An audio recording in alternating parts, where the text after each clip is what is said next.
ಯೋಜನಾನಾಂ ಸ ಉಚ್ಚಸ್ತಾವದ್ವಿಸ್ತಾರವಾಂಶ್ಚಾಪ್ಯುಪಲಲವ ಇವ ವ್ಯಗ್ರಬುದ್ಧ್ಯಾ ತ್ವಯಾತಃ ಸ್ವಸ್ವಸ್ಥಾನಸ್ಥಿತಾತಿಸ್ಥಿರಶಕಲಶಿಲಾ ಜಾಲ ಸಂಶ್ಲೇಷಣಚ್ಛೇದಾಂಕ ಪ್ರಾಗಿವಾಭೂತ್ ಕಪಿವರವಪುಷಸ್ತೆ ನಮಃ ಕೌಶಲಾಯ.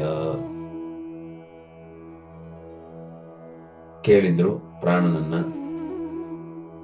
100 ಯೋಜನದಷ್ಟು ಎತ್ತರಕ್ಕೆ ಹಾರಿ 50,000 ಯೋಜನಷ್ಟು ದೂರಕ್ಕೆ ತಾನು ಹೊತ್ತು ತಂದಿದ್ದ ಬೆಟ್ಟವನ್ನು ಮರಳಿ ಎಸೆದು ಒಂದು ಸಣ್ಣ ಕಲ್ಲಿನ ಚೂರು ಕೂಡ ಅತ್ತಿತ್ತಾಗದಂತೆ, ಯಾರೋ ಮೊದಲು ಇಲ್ಲಿಂದ ಕಿತ್ತು ತೆಗೆದುಕೊಂಡು ಹೋಗಿದ್ದಾರೋ ಎನ್ನುವ ಗುರುತೇ ಸಿಗದಂತೆ, ಮತ್ತೆ ಅಲ್ಲೇ ಚೆನ್ನಾಗಿ ಹಾಗೆ ಮೊದಲಿನಂತೆ ವ್ಯತ್ಯಾಸವಿಲ್ಲದೆಯೇ ಆ ಪರ್ವತವನ್ನು ಕೂಡಿಸಿಟ್ಟ ನಿನ್ನ ಕೌಶಲಕ್ಕೆ, ಚಮತ್ಕಾರಕ್ಕೆ ನಾನು ತಲೆಬಾಗಿದ್ದೇನೆ, ಮಣಿದಿದ್ದೇನೆ ಅಂತ ಪ್ರಾರ್ಥಿಸಿದ್ರು.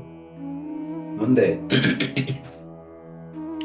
ದೃಷ್ಟ್ವಾ ದುಷ್ಟಾಧಿಪೋರ ಸ್ಫುಟಿತ ಕನಕ ಸದ್ವರ್ಮಗೃಷ್ಟಾಸ್ಥಿಕೂಟಂ ನಿಷ್ಪಿಷ್ಟಂ ಹಾಟಕಾದ್ರಿ ಪ್ರಕಟ ತಟ ತಟಾಕಾತಿ ಶಂಕೋಜನೋ ಭೂತು ಏನಾಜೋ ರಾವಣಾರಿ ಪ್ರಿಯ ನಟನ ಪಟುರ ಮುಷ್ಟಿರಿಷ್ಟಂ ಪ್ರದೇಷ್ಟುಂ ಕಿಂ ನೇಷ್ಟೇ ಮೇ ಸುತೇಷ್ಟಾಪತ ಕಟಕ ತಟಿತ್ ಕೋಟಿಭಾಮೃಷ್ಟಕಾಷ್ಠ.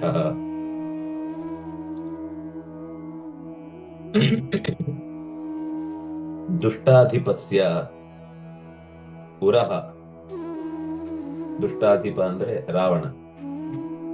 ರಾವಣನ ಉರಹ ಎದೆಯನ್ನು ಸ್ಫುಟಿತ ಕನಕ ಸದ್ವರ್ಮ ಗೃಷ್ಟಾಸ್ಥಿಕೂಟಂ, ನೀನು ಅವನ ಎದೆಗೆ ಒಂದು ಜೋರಾಗಿ ಗುದ್ದು ಕೊಟ್ಟಿದ್ದಿ. ಆಗಲೇ ಅವನ ಎಲುಬಿನ ಹಂದರ ಮುರಿದು ಹೋಯಿತು, ಒಡೆದೇ ಹೋಯ್ತು, ಹರಿದು ಹೋಯ್ತು, ಮೇಲಿನ ಚಿನ್ನದ ಗಟ್ಟಂತೂ ನಷ್ಟವಾಯಿತು.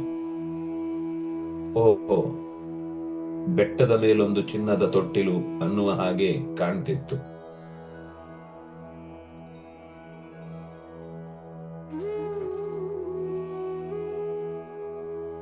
ಯುದ್ಧದಲ್ಲಿ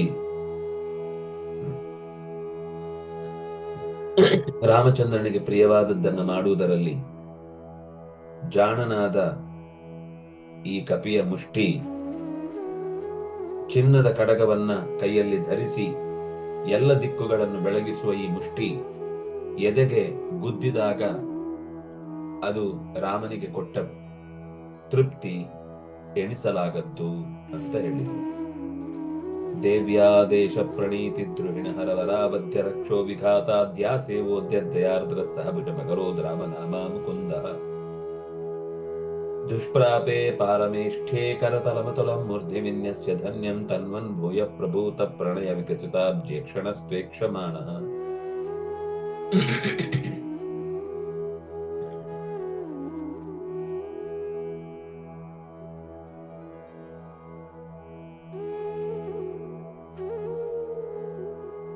ದೇವಿಯಾದ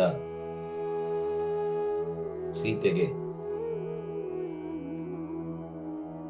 ಶ್ರೀರಾಮಚಂದ್ರನ ಸಂದೇಶವನ್ನ ಮುಟ್ಟಿಸಿತು.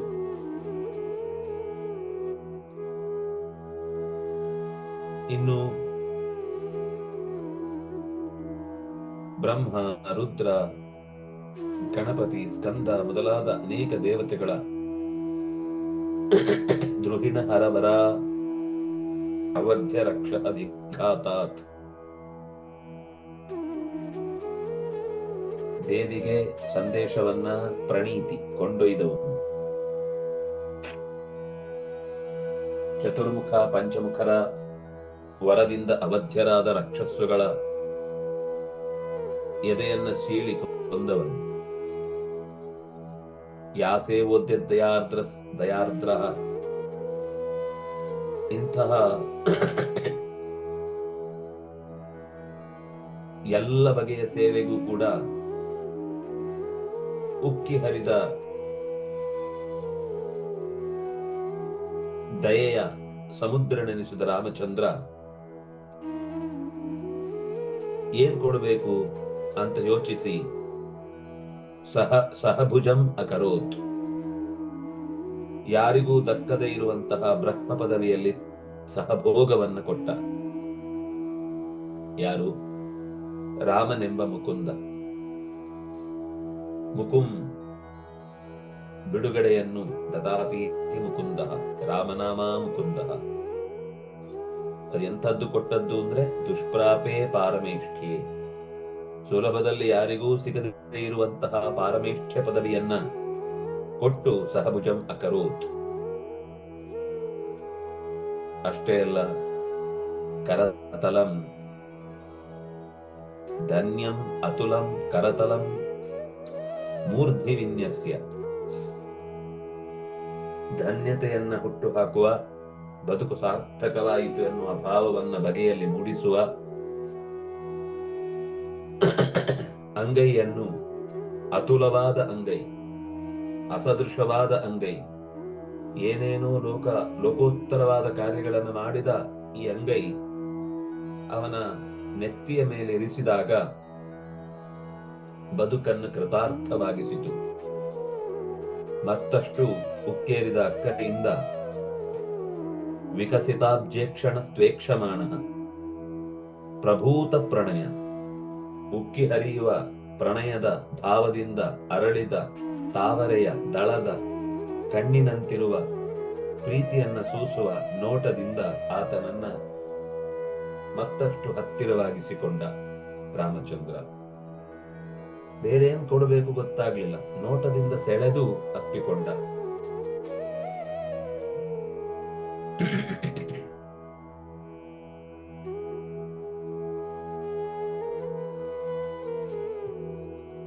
ಜಘ್ನೇ ನಿಘ್ನೇನ ವಿಘ್ನೋ ಬಹುಲ ಬಲಭಗಧ್ವಂಸನಾತ್ ಏನ ಶೋಚದ್ವಿಪ್ರಾನುಕ್ರೋಶ ಪಾಶೈಃ ಅಸುವಿಧೃತಿ ಸುಖ ಸೀಕಚಕ್ರಾಜನಾನಾಂ ತಸ್ಮೈ ತೇ ದೇವ ಕುರ್ಮಃ ಕುರುಕುಲಪತಯೇ ಕರ್ಮಣಾ ಚ ಪ್ರಣಾಮಾನ್ ಕಿರ್ಮೀರಂ ದುರ್ಮತೀನಾಂ ಪ್ರಥಮಮಥತಯೋ ನರ್ಮಣಾ ನಿರ್ಮಮಾತ.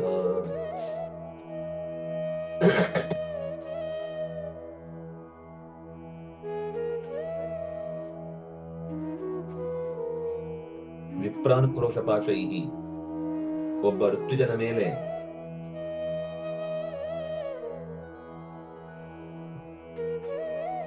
ಕರುಣೆ ತೋರಿ ಅವನ ಕುಟುಂಬಕ್ಕೆ ಬಂದ ಮಹಾ ಅಪಾಯವನ್ನ ಒಡ್ಡಿದಂತಹ ಬಕಾಸುರನೆಂತಹ ರಾಕ್ಷಸನನ್ನ ನೀನು ಬಹುಲ ಬಲ ಬಕಧ್ವಂಸನಾಥ್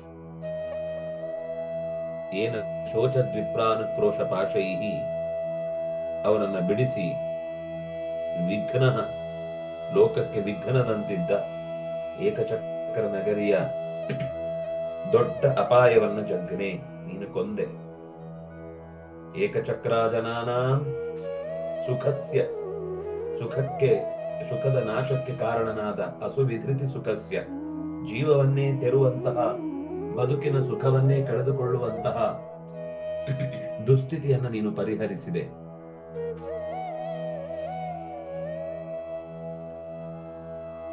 ದುರ್ಮತೀನಾಂ ಪ್ರಥಮಂ ಕಿರ್ಮೀರಂ ನರ್ಮಣಾ ನಿರ್ಮಮಾತ, ದುರ್ಮತಿಗಳ ಸಾಲಿನಲ್ಲಿ ಮೊದಲಿಗನಂತೆ ತನ್ನ ಕೀರ್ತಿಯನ್ನು ಬೆಳಗಿಸಿಕೊಂಡಂತಹ ಕಿರ್ಮೀರನೆಂಬ ರಕ್ಕಸನನ್ನು ನರ್ಮಣ, ತಮಾಷೆಯಾಗಿ ಆಡುತ್ತಾ ಅವನನ್ನ ಕೆಡವಿದೆ. ಓ ದೇವ, ಕುರುಕುಲಪತಯೇ ಕರ್ಮಣಾ ಚ ಪ್ರಣಾಮಾನ್ ತಸ್ಮೈ ಕುರ್ಮಃ. ಕುರುವಂಶದ ದೊರೆಯಾಗಿ ಲೋಕದ ಹಿತವಾಗಿ ಬಂದಿರುವ ನಿನಗೆ ನಾವು ಪ್ರಣಾಮಾನ್ ಕುರ್ಮಃ, ಮೈಚೆಲ್ಲಿ ನಮಸ್ಕರಿಸುತ್ತೇವೆ, ತಲೆಬಾಗಿ ಮಣಿಯುತ್ತೇವೆ, ಸಮಗ್ರ ಭಾವಪುಷ್ಪವನ್ನ ನಿನ್ನ ಮೂಲಕ ಭಗವಂತನಿಗೆ ಅರ್ಪಿಸ್ತೇವೆ. ಏಕಚಕ್ರ ನಗರದ ಪರಿಸ್ಥಿತಿ ತುಂಬಾ ತೀವ್ರವಾಗಿ ಹದಗೆಟ್ಟಿತ್ತು.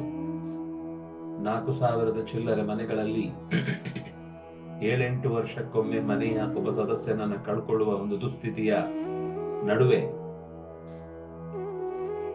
ಈ ಮನೆಗೆ ಬಂದ ಸಂದರ್ಭವನ್ನೇ ತಮಗೆ ಸರಿಯಾದ ಅವಕಾಶ ಅಂತ ಭಾವಿಸಿ ಭೀಮಸೇನ ಆ ಮನೆಯ ಸದಸ್ಯನಾಗಿ ಹೊರಟು ರಕ್ಕಸನನ್ನು ಬಗ್ಗಿಸಿ ಬಾಡಿಸಿ ಭೇದಿಸಿದ. ಇದು ಏಕಚಕ್ರ ನಗರಕ್ಕೆ ಒದಗಿದ್ದ ಮಹಾ ಸಮಸ್ಯೆಯನ್ನ ಭೀಮಸೇನ ಪರಿಹರಿಸಿದಂತಾಯಿತು. ಆ ರಾಜನೇ ಒಪ್ಪಂದ ಮಾಡಿಕೊಂಡು ರಾಕ್ಷಸನ ಜೊತೆಗೆ ಬದುಕಿ ಬಿಟ್ಟಿದ್ದ, ನೀನಾದ್ರೂ ಮಾಡು, ನನ್ ತೊಂದರೆ ಕೊಡ್ಬೇಡ. ಆದ್ರೆ ರಾಜನ ಅದನ್ನು ಹಾಗೆ ಮಾಡಬಾರದು ಅನ್ನೋದನ್ನ ಏನು, ಅವರಿಗೆಲ್ಲ ಆಗ 16-17 ವಯಸ್ಸು. ಈ ಹುಡುಗರಿಗೆ ಹೆಚ್ಚು ಅಂದ್ರೆ 24 ಎಲ್ಲ ಸೇರಿ 22-23 ಹುಡುಗರು ವಾರಣಾವತಕ್ಕೆ ಅನಿವಾರ್ಯವಾಗಿ ಕಳುಹಿಸಲ್ಪಟ್ಟು ಸುಟ್ಟು ಹೋಗಬೇಕಾದವರು ಬದುಕಿ ತಪ್ಪಿಸಿಕೊಂಡು ಹೊರಕ್ಕೆ ಬಂದಾಗ ಹಿಡಿಂಬವನದಿಂದ ದಾಟಿ ವೇದವ್ಯಾಸರ ಆದೇಶದಂತೆ ಏಕಚಕ್ರ ನಗರದಲ್ಲಿ ಉಳಿದುಕೊಂಡ ಸಂದರ್ಭದಲ್ಲಿ ಉಂಟಾದ ಈ ದುಸ್ಥಿತಿಯನ್ನು ಸಮರ್ಥವಾಗಿ ಎದುರಿಸಿ ಆತನನ್ನು ಕೊಂದು ಇಡೀ ಏಕಚಕ್ರ ನಗರಕ್ಕೆ ಬದುಕಿನುದ್ದಕ್ಕೂ ಮತ್ತೆ ಮತ್ತೆ ಮರೆಯಲೇಬಾರದೇ ಇರುವ ಒಂದು ಜೀವನದ ಅವಿಸ್ಮರಣೀಯ ಘಟನೆಯನ್ನ ಆ ಬಕಾಸುರನನ್ನ ಕೊಲ್ಲು ಊರಿಗೆ ನೇತ ಹಾಕಿ ಭರವಸೆಯನ್ನ ನಾವು ತಲೆ ಎತ್ತಿ ಓಡಾಡಬಹುದು ಅನ್ನುವ ನಗುವೇ ಇಲ್ಲ ಯಾವ ಮನೆಯಲ್ಲೂ ಕೂಡ. ಭಯದ ವಾತಾವರಣ, ಯಾವಾಗ ಯಾರ ಮನೆಯಲ್ಲಿ ಏನು ರಾಕ್ಷಸನಿಗೆ ಬೇಕು ಅನ್ಸುತ್ತೋ ಗೊತ್ತಿಲ್ಲ ಅಂತ ಭಯದಿಂದ ಬದುಕ್ತಾ ಇದ್ರು. ಅವರ ಇಡೀ ಜೀವನಕ್ಕೆ ನಗುವನ್ನ ಕೊಟ್ಟವನು ಭೀಮಸೇನ. ಮತ್ತೆ ಅವರ ಜೀವನದ ಯಥಾಸ್ಥಿತವಾದ ಸುಖವನ್ನ, ನಾರ್ಮಲ್ ಲೈಫ್ ಅನ್ನ ಕೊಟ್ಟವನು ಭೀಮಸೇನ.